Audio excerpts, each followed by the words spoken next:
Heart ബീറ്റ്സിന്റെ ഇന്നത്തെ എപ്പിസോഡിലേക്ക് സ്വാഗതം.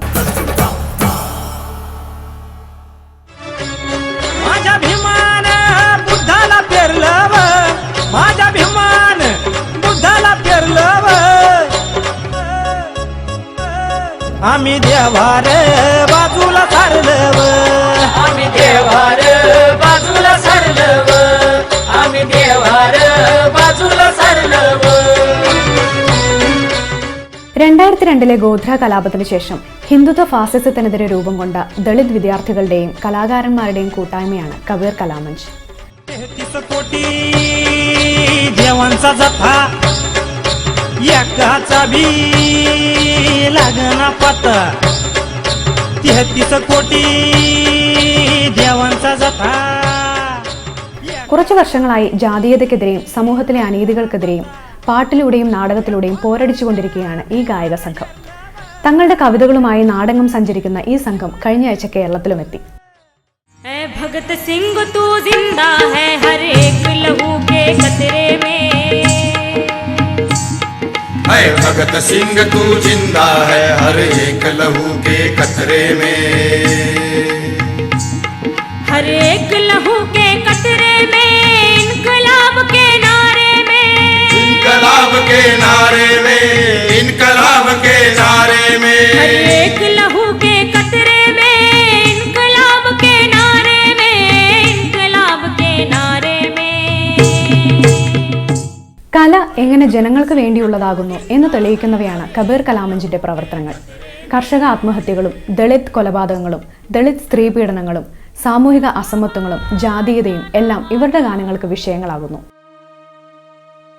कसा बाजार भरला झाला घायाळ गा भीम, कुठ चालली या जत्रा बाई ग.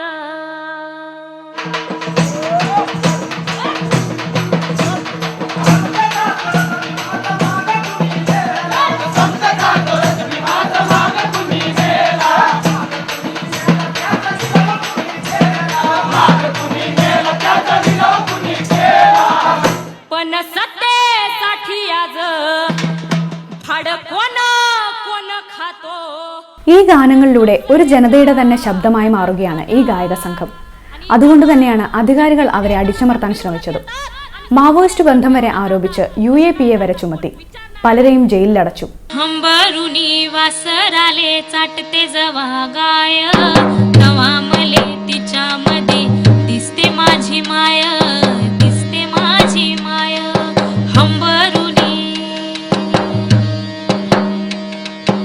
आया बाया सांगत होत्या हो तुझवा मी तान्हा, दुष्काळात आईच्या माझा आटला होता पान्हा, आटला होता पान्हा. ദീപക് ഡാംഗലെ, സിദ്ധാർത്ഥ് ഭോഷ്ലെ, ശീതൾ സാത്തെ, സച്ചിൻ സാത്തെ എന്നിവരാണ് സംഘത്തിലെ പ്രധാന അംഗങ്ങൾ. സച്ചിൻ സാത്തയും ശീതൾ സാത്തയും ഭാര്യ ഭർത്താക്കന്മാരാണ്. मले पाजत जाय तवा मले तिच्यामध्ये दिसते माझी माय, दिसते माझी माय. പൂനെ യൂണിവേഴ്സിറ്റിയിൽ നിന്ന് സ്വർണ്ണ മെഡലോടെ ബിരുദാനന്തര ബിരുദം നേടിയ ആളാണ് ശീതൾ സാത്തെ. आता शिक्षण वेगळ्या दिशेने चालली आहे म्हणून त्याच्यामुळे तर माझ्या लेकींचं जमत नाही, म्हणून तर जमत नाही, नातं जुळत नाही. म्हणजे ती जगासाठी जगत होती, घरच्यासाठी नाही. पण ते तुम्हीच तिच्यात टाकलं असणार हो. कुठेतरी जगासाठी. UAPA ചുമത്തി ജയിലിലടയ്ക്കുമ്പോൾ അവർ ഗർഭിണിയായിരുന്നു. പലതവണ ജാമ്യം നിഷേധിക്കപ്പെട്ടു. പിന്നീട് 8ാം മാസത്തിലാണ് ജാമ്യം അനുവദിക്കുന്നത്.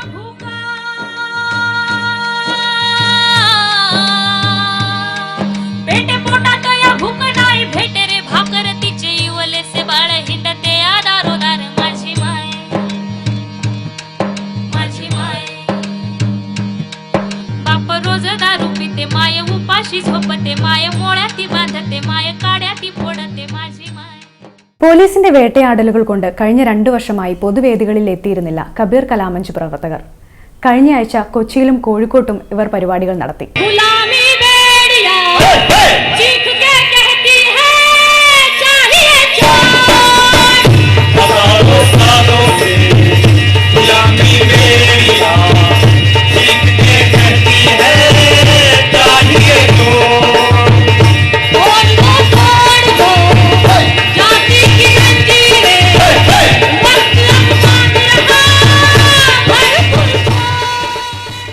ഡോക്യുമെന്ററി സംവിധായകൻ ആനന്ദ് പട്വർദ്ധന്റെ ജയ് ഭീം കോമ്രേഡ് എന്ന ഡോക്യുമെന്ററിയിലുമുണ്ട് കബീർ കലാമഞ്ചിനെ കുറിച്ചുള്ള പരാമർശങ്ങൾ. ഈ ഡോക്യുമെന്ററി പരിചയപ്പെടാം ഒരു ഇടവേളയ്ക്ക് ശേഷം.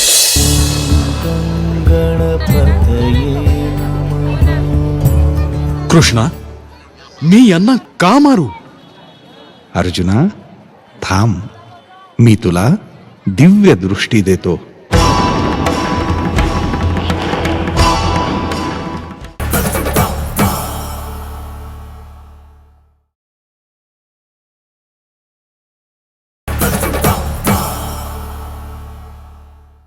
സ്വതന്ത്ര ഇന്ത്യ ഇന്നും നേരിടുന്ന പ്രധാന വെല്ലുവിളിയാണ് സമൂഹത്തിൽ നിലനിൽക്കുന്ന ജാതീയത. ഈ സത്യത്തിന്റെ സങ്കടപ്പെടുത്തുന്ന കാഴ്ചകളാണ് ജയ് ഭീം കോമ്രേഡ് എന്ന ഡോക്യുമെന്ററി. മഹാരാഷ്ട്രയിലെ ദളിതുകളുടെ ജീവിതത്തെയാണ് ഈ ഡോക്യുമെന്ററി തുറന്നു കാണിക്കുന്നത്. The trouble began early this morning in Rambai Nagar in northeast Mumbai when a group of people turned violent after finding that a statue of Dr. Ambedkar had been vandalized, after which the police had to open fire.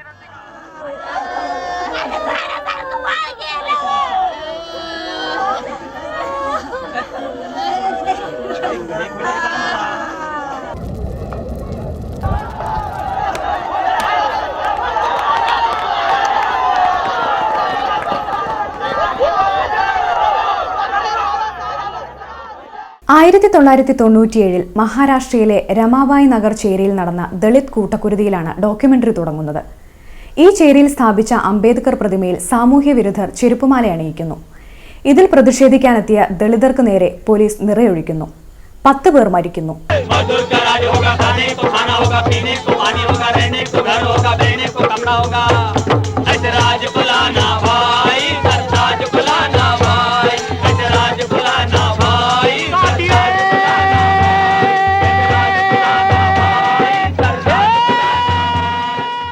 Anand പട്വർദ്ധന്റെ സുഹൃത്തും കവിയും കവാലി കലാകാരനുമായ ബല്ലാധീർ വിലാസ് ഖോഗരെ ഈ സംഭവത്തോട് പ്രതികരിക്കുന്നത് അദ്ദേഹത്തിന്റെ ജീവൻ ഒടുക്കിക്കൊണ്ടാണ്. അദ്ദേഹത്തിന്റെ വീട്ടിലേക്കും കയറി ചെല്ലുന്നുണ്ട് സംവിധായകന്റെ camera.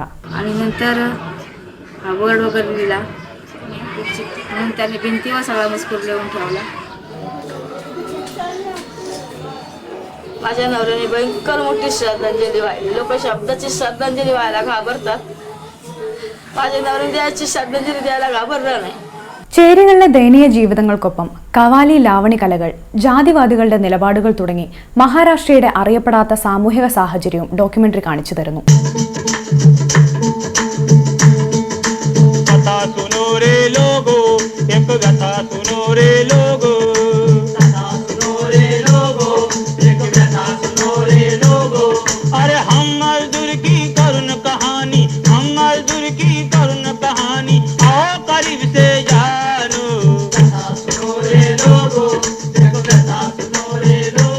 പതിനാല് വർഷങ്ങൾക്ക് ശേഷമാണ് ആനന്ദ് പട്വർദ്ധൻ ഈ ഡോക്യുമെന്ററി പൂർത്തിയാക്കുന്നത്. 14 വർഷത്തിന് ശേഷം പറഞ്ഞു തുടങ്ങിയവയിലേക്ക് ഡോക്യുമെന്ററിയിലൂടെ തിരിച്ചു നടക്കുന്നു.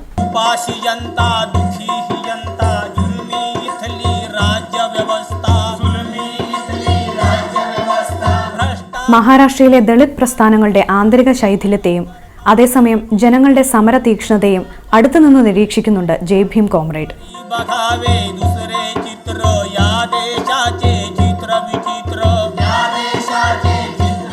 Bombay our city, war and peace എന്നീ ഡോക്യുമെന്ററികളിലെ പോലെ ക്യാമറയ്ക്ക് പിറകിലിരുന്ന് സംസാരിക്കുന്നുണ്ട് ആനന്ദ് പട്വർദ്ധൻ.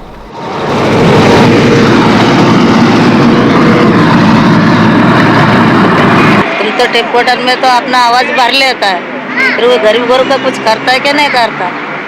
हाँ, इतना बड़ा गवर्नमेंट ने अपने को फेंक दिया, तुम और हम क्या कर सकते हैं? कुछ नहीं कर सकते. गरीब का पुट मत खींचो.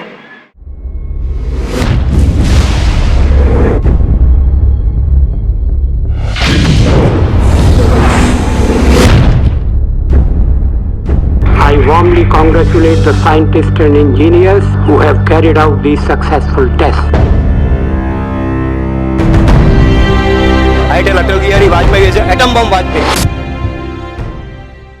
ക്യാമറയോട് ദേഷ്യപ്പെടുന്ന ആളുകളുണ്ട്. സംവിധായകന്റെ ചോദ്യങ്ങൾക്ക് ഉത്തരം പറയാത്ത സവർണരുണ്ട്. ഏത് ജാതിക്കാരെന്ന് ചോദിക്കുമ്പോൾ ബുദ്ധന്റെ ജാതിക്കാരെന്നും ജയ് ഭീം ജാതിക്കാരുമെന്നും പറയുന്ന ദളിതരുമുണ്ട് ഡോക്യുമെന്ററിയിൽ.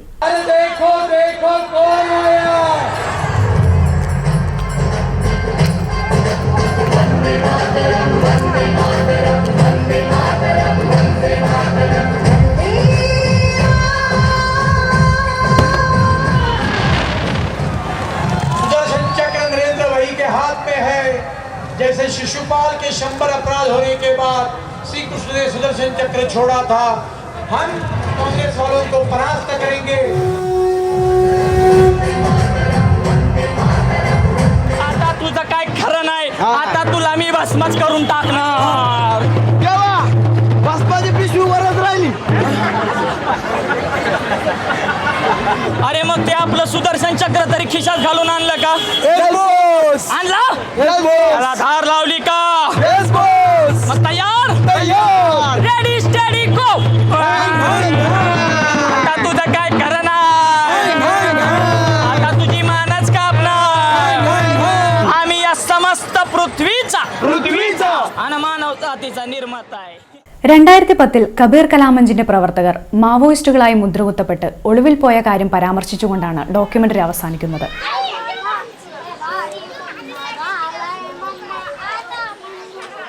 पोलिसांची इन्क्वायरी सारखी चालूच आहे की तुमची मुलगी तुम्हाला कसं माहित नाही की हे काम करते,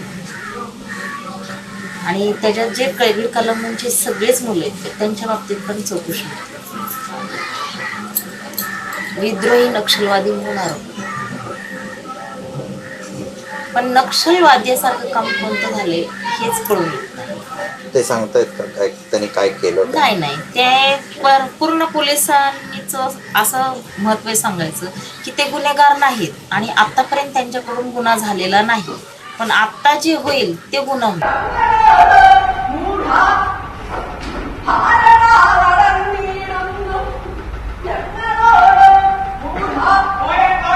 ബ്രാഹ്മണ സമുദായത്തിലെ സ്ത്രീകൾ അനുഭവിച്ചിരുന്ന പ്രശ്നങ്ങളെ അവതരിപ്പിച്ച് ചരിത്രം സൃഷ്ടിച്ച നാടകമാണ് തൊഴിൽ കേന്ദ്രത്തിലേക്ക്. തിരക്കഥയും സംവിധാനവും അഭിനയവുമെല്ലാം പൂർണ്ണമായും സ്ത്രീകൾ നിർവഹിച്ച നാടകം. 1948 അരങ്ങിലെത്തിയ ഈ നാടകം വീണ്ടും അരങ്ങേറി. സംഗീത നാടക അക്കാദമിയുടെ നാട്യഗൃഹത്തിലായിരുന്നു പുനരവതരണം.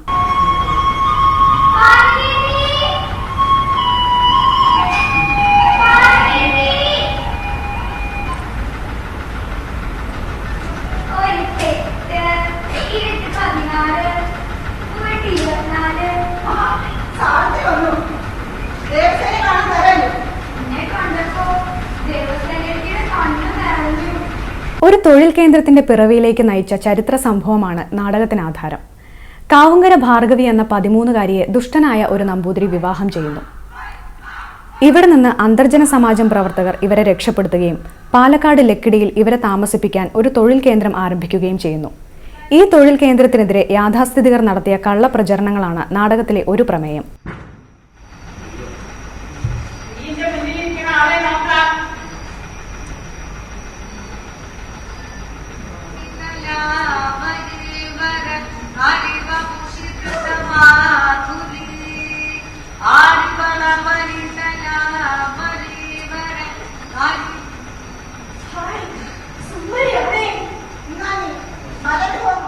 മറ്റൊരു പ്രമേയം ദേവസേന എന്ന നമ്പൂതിരി പെൺകുട്ടിയുടെ വിവാഹ ജീവിതത്തിലെ പൊരുത്തക്കേടുകളാണ്.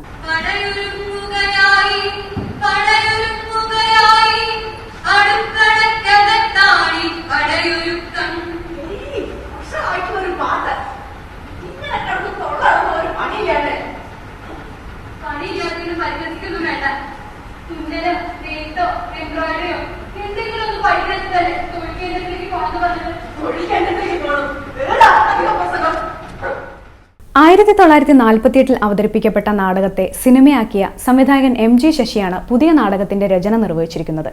ഗീത ജോസഫാണ് സംവിധാനം. സിനിമയിൽ വേഷമിട്ട എല്ലാ താരങ്ങളും നാടകത്തിലും വേഷമിട്ടിരിക്കുന്നു.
പശ്ചിമഘട്ട സംരക്ഷണവുമായി ബന്ധപ്പെട്ട മാധവ് ഗാഡ്ഗിൽ കമ്മിറ്റി റിപ്പോർട്ടും അതിലെ ശുപാർശകളും ഇന്ന് കേരളത്തിലൊരു വിവാദ വിഷയമാണ്.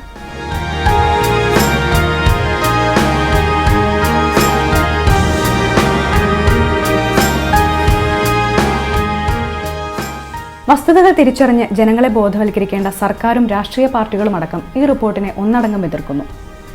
അനുകൂലിക്കുന്ന പരിസ്ഥിതി സംഘടനകൾക്കും പക്ഷേ റിപ്പോർട്ടിന്റെ നല്ല വശങ്ങൾ ജനങ്ങളിലേക്ക് എത്തിക്കാൻ സാധിച്ചതുമില്ല.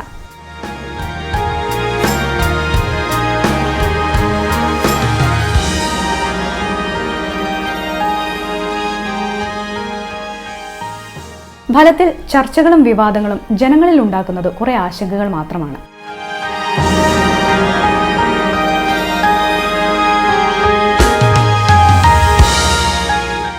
ജനവിരുദ്ധം, കർഷക വിരുദ്ധം, വികസന വിരുദ്ധം എന്നൊക്കെ മുദ്രകുത്തിയാണ് റിപ്പോർട്ടിനെ തള്ളിക്കളയാനുള്ള ശ്രമങ്ങൾ നടന്നത്.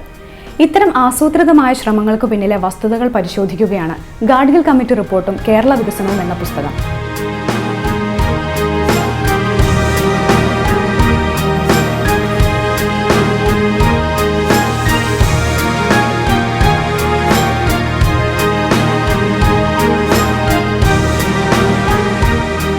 ഗാഡ്ഗിൽ റിപ്പോർട്ടിനെ യഥാർത്ഥത്തിൽ എതിർക്കുന്നതാണ്. എതിർക്കുന്നത് വൻതോതിലുണ്ടാകുന്ന മണലൂറ്റുകാർ, പാറമട നടത്തുന്ന ആൾക്കാർ, ഖനനം ചെയ്യുന്ന ആൾക്കാർ, കാട് വെട്ടുന്ന ആൾക്കാർ, ഇവരാണ് എതിർത്തുകൊണ്ടിരിക്കുന്നത്. ഇവർ എതിർക്കുന്നതാകട്ടെ ഇവിടുത്തെ കർഷകരുടെ പേര് വെച്ചിട്ടാണ്. പശ്ചിമഘട്ട സംരക്ഷണത്തിന് റിപ്പോർട്ടിലെ നിർദ്ദേശങ്ങൾ നടപ്പിലാക്കേണ്ടതിന്റെ ആവശ്യകതയും പുസ്തകം ചൂണ്ടിക്കാണിക്കുന്നു. കേരള ശാസ്ത്ര സാഹിത്യ പരിഷത്തിന്റെ കേന്ദ്ര നിർവാഹക സമിതി അംഗം TP കുഞ്ഞിക്കണ്ണനാണ് പുസ്തകം തയ്യാറാക്കിയിരിക്കുന്നത്.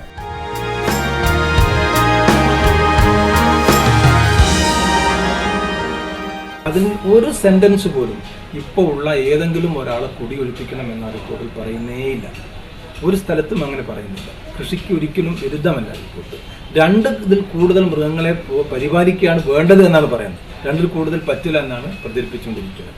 ശബരിമല ക്ഷേത്രത്തെ സംരക്ഷിക്കണമെന്നാണ് റിപ്പോർട്ടിൽ പറയുന്നത്. ശബരിമല ക്ഷേത്രം പൊളിക്കാനാണെന്നാണ് അതിനെതിരെയുള്ള പ്രചരണം നടന്നുകൊണ്ടിരിക്കുന്നത്. വസ്തുതകൾ ആ രീതിയിൽ ഉൾക്കൊണ്ടുകൊണ്ടുണ്ടാകുന്ന ഒരു പ്രചരണമല്ല ഈ റിപ്പോർട്ടിനെതിരെ നടക്കുന്നത് എന്നുള്ളതുകൊണ്ട് വസ്തുതകൾ എന്താണ് എന്നുള്ളതും ജനങ്ങളുടെ പങ്കാളിത്തമാണ് ഗാഡ്ഗിൽ ഏറ്റവും കൂടുതൽ ആഗ്രഹിക്കുന്നത്. അപ്പോൾ അതുകൊണ്ട് തന്നെ ജനങ്ങൾക്കിടയിൽ ചർച്ച ചെയ്യുന്നതിന് സഹായകമായി കേരളത്തിൻ്റെ വികസന പ്രശ്നവുമായി ബന്ധപ്പെടുത്തി, പ്രത്യേകിച്ചും ഭൂവികസനവുമായി ബന്ധപ്പെടുത്തി ഗാഡ്ഗിലിൻ്റെ നിർദ്ദേശങ്ങളെ ജനങ്ങളുടെ മുമ്പിൽ അവതരിപ്പിക്കാനുള്ള ഒരു എളിയ ശ്രമമാണ് ഞാൻ ആ പുസ്തകത്തിൽ നടത്താൻ.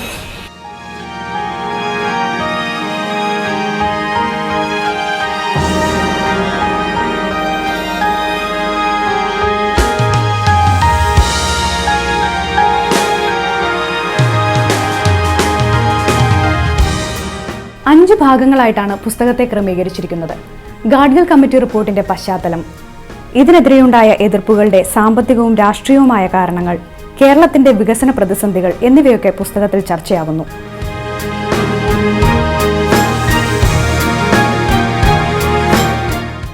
ഈ രീതിയിൽ കേരളത്തിലെ ഭൂമി ഒരു ഊഹക്കച്ചവട ഉപാധിയായിട്ട് പോവുകയാണ് എന്നുണ്ടെങ്കിൽ കൃഷി മാത്രമല്ല വ്യവസായവും നമുക്ക് നടത്താൻ പറ്റില്ല. അതുകൊണ്ട് കൃഷിയും വ്യവസായവും കാര്യങ്ങളും നടക്കണമെന്നുണ്ടെങ്കിൽ ഭൂമിയുടെ മുകളിൽ സാമൂഹികമായിട്ടുള്ള നിയന്ത്രണം ഉണ്ടാകണം. കൃഷിഭൂമി കൃഷിക്ക് മാത്രമേ ഉപയോഗിക്കാവൂ എന്നുള്ളത് ഒരു സാമൂഹിക നിയന്ത്രണമാണ്. വനഭൂമി വന ഇതര ആവശ്യങ്ങൾക്ക് ഉപയോഗിക്കാൻ പാടില്ല. സർക്കാർ ഭൂമി സർക്കാരിൻ്റെ നിയന്ത്രണത്തിൽ തന്നെ ആയിരിക്കണം. ഈ 3 പ്രധാനപ്പെട്ട നിർദ്ദേശങ്ങളാണ് ഗാഡ്ഗിൽ മുന്നോട്ട് വെക്കുന്നത്.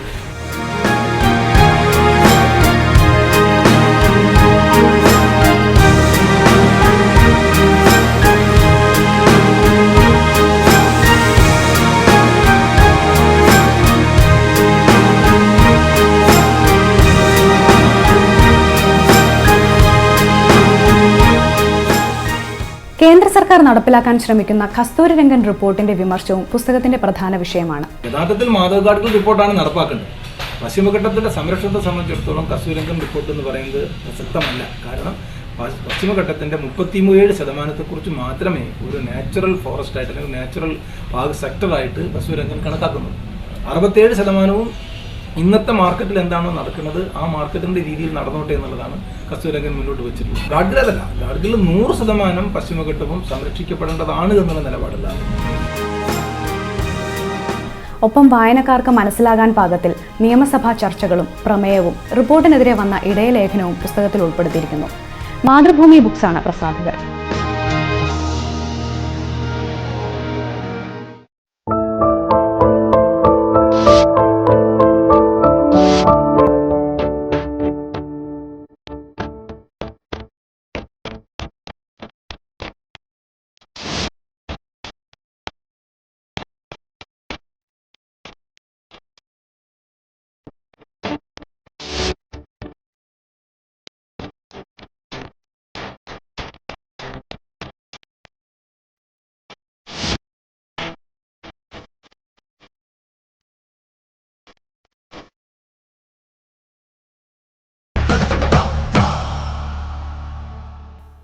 ഇന്നത്തെ ആർട്ട് ബീറ്റ്സ് ഇവിടെ അവസാനിക്കുകയാണ്. വീണ്ടും അടുത്ത ആഴ്ച കാണാം.